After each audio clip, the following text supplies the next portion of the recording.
కూటమి ప్రభుత్వంపై మాజీ మంత్రి విడదల రజని తీవ్ర విమర్శలు చేశారు. చంద్రబాబు అధికారంలోకి వచ్చాక ఒక్క పెన్షన్ అయినా ఇచ్చారా అంటూ ప్రశ్నించారు. వైసీపీ హయాంలో సుమారు 66,35,000 పెన్షన్లు ఇచ్చామన్నారు.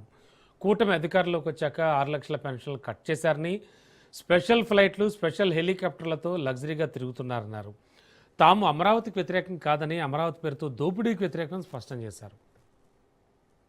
ఫుల్లు పనితనం పథకాలు నిల్లు ఇది ఈ కూటమి ప్రభుత్వం యొక్క 2 సంవత్సరాల ప్రోగ్రెస్. చంద్రబాబు నాయుడు గారి నాయకత్వంలో మరి చూస్తా ఉన్నాం. వీరి పాలనలో 1వ తారీఖు వచ్చిందంటే చాలు వీళ్ళు ఒక స్కిట్ రెడీ చేసుకుంటా ఉంటారు. మరి ఈ స్కిట్ కి సపోర్టివ్ గా ఏదో ఒక గ్రామం సెలెక్ట్ చేసుకుంటారు, అక్కడ సెట్టింగ్స్ వేస్తారు, ఇక అక్కడ పెన్షన్లు ఇస్తున్నట్టు ఫోటో షూట్లు చేసుకుని ఇష్టం వచ్చినట్టుగా కూడా మరి చంద్రబాబు నాయుడు గారిని వీరుడు, సూర్యుడు, ఆయన అపర దానకర్ణుడు అని చెప్పి ఇష్టం వచ్చినన్ని ఎలివేషన్లు, ప్రొజెక్షన్లు ఇస్తూనే వస్తున్నారు. ఇవన్నీ కూడా ఈ 2 సంవత్సరాలుగా కంటిన్యూస్ గా కూడా మనమంతా కూడా చూస్తా ఉన్నాం. ఇప్పుడు వరకు కూడా చంద్రబాబు నాయుడు గారి ప్రభుత్వం అధికారంలోకి వచ్చాక ఒక్కటైనా కొత్త పెన్షన్ ఇచ్చారా అని నేను చంద్రబాబు నాయుడు గారిని ప్రశ్నిస్తున్నాను.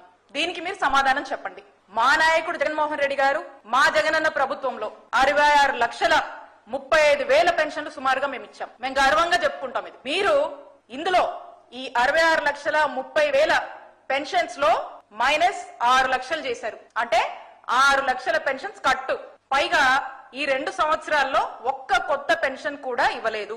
ఇది ఈ రోజున పెన్షన్స్ విషయంలో కూటమి ప్రభుత్వము మరి వెళ్తున్నటువంటి తీరు. దీనికి ప్రతి నెల ఆర్భాటాలు, ఫోటోషూట్ ఇదంతా మనం చూస్తా ఉన్నాం. బీసీలకి, ఎస్సీలకి, ఎస్టీలకి 50 సంవత్సరాలు నిండితే చాలు మీ అందరికి కూడా పెన్షన్స్ ఇస్తామని చెప్పి మీరు ఉదరగొట్టిందే మీ మేనిఫెస్టోలో, మీ సూపర్ 6 లో.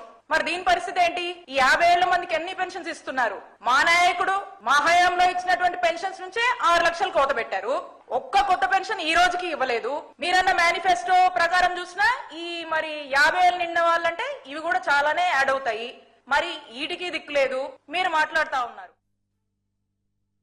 రాజధాని పేరుతో మాత్రం ఈ కూటమి ప్రభుత్వము వీళ్ళ యొక్క కరప్షన్ ఆకాశానికి అంటుతోందనే చెప్పొచ్చు. తాజాగా అమరావతి పేరుతో అక్కడేదో అద్దాలు బిగించడానికి 2,500 కోట్లు మరి ఖర్చు చేస్తా ఉన్నారు. నిజంగా ఈ ప్రైజ్ అనేది షాకింగ్ ప్రైస్. మన దేశంలో ఎక్కడ కూడా ఉండదు. ఏంటా అని దీన్ని ఎవరైనా ప్రశ్నిస్తే ఇంకంతే ఒకటే చెప్తారు. ఏమని? వీళ్ళు ప్రశ్నిస్తున్నారంటే అమరావతికి వ్యతిరేకమని దుష్ప్రచారం చేస్తారు. వైఎస్ఆర్ కాంగ్రెస్ పార్టీ స్టాండ్ ఒకటే, మేము అమరావతికి వ్యతిరేకం కాదు. మేము అమరావతి పేరుతో మీరేదైతే ఒక స్కామ్ కి పాల్పడుతున్నారో ఆ దోపిడీకి మేము వ్యతిరేకమని పలుసార్లు మా నాయకుడు జగన్మోహన్ రెడ్డి గారు స్పష్టం చేశారు. మళ్ళీ చెప్తున్నాము, మేము అమరావతికి వ్యతిరేకం కాదు. The biggest scam in the name of Amaravati